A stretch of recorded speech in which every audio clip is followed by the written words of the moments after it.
Assalamualaikum warahmatullahi wabarakatuh.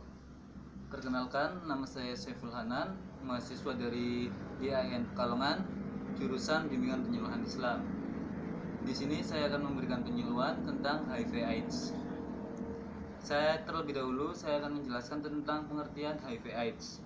HIV merupakan virus yang merusak sistem kekebalan tubuh dengan menginfeksi dan menghancurkan sel darah putih, atau yang bisa sering kita sebut CD4.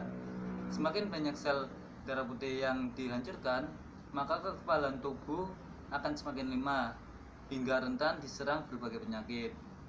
Infeksi HIV yang tidak segera ditangani akan berkembang menjadi kondisi serius yang disebut dengan AIDS.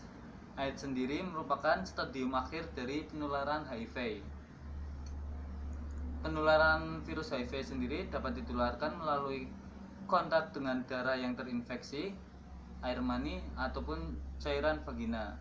Penularan HIV/AIDS sendiri dapat tertular melalui seperti: pertama, jarum suntik; kedua, melalui hubungan seks baik vaginal, anal, atau oral tanpa alat pengaman; ketiga, dari ibu ke bayi dalam proses mengandung, persalinan, ataupun menyusui. HIV tidak dapat ditularkan melalui berbicara ataupun bersentuhan.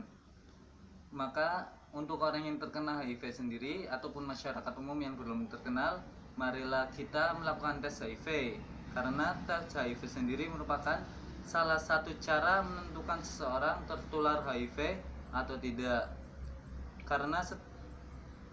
Karena status HIV seseorang tidak bisa dikira-kira, diduga, maupun cuma diisukan. Untuk memastikannya, maka kita perlu melakukan tes HIV. Dalam tes HIV sendiri pun ada berbagai macam, yaitu tes antibodi, tes antigen. Untuk orang yang mengalami HIV atau terkena HIV/AIDS, jangan bersedih. Marilah kita saling menyemangati. Untuk masyarakat luas sendiri pun harus saling menyemangati orang yang terkena HIV/AIDS. Sebab HIV/AIDS itu bukan masalah pribadi, melainkan masalah sosial. Maka perlu bantuan sosial untuk menangani hal tersebut. Apalagi orang yang terkena HIV/AIDS, pasti mereka merasa malu, sedih, dan sehingga seharusnya masyarakat kita harus saling menyemangati, memberikan dorongan baik moral maupun jasmani. Kita harus saling nasihati, jangan malah dijauhin.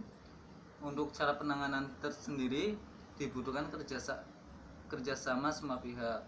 Untuk menangani HIV sendiri itu memang harus dibutuhkan banyak peran dari semua pihak, baik peran umat beragama dan tokoh agama. Sebab ketaatan beragama dan kesolehan individu, bahkan kesolehan secara kolektif, sangat diharapkan mampu menjadi solusi permasalahan HIV/AIDS, mulai dari pencegahan, penanganan, proses pengobatan, dan dukungan sosial bagi para ODH atau yang mengalami HIV/AIDS. Sekian penyuluhan dari saya, kurang lebihnya saya mohon maaf. Saya akhiri terlebih dahulu. Wassalamualaikum warahmatullahi wabarakatuh.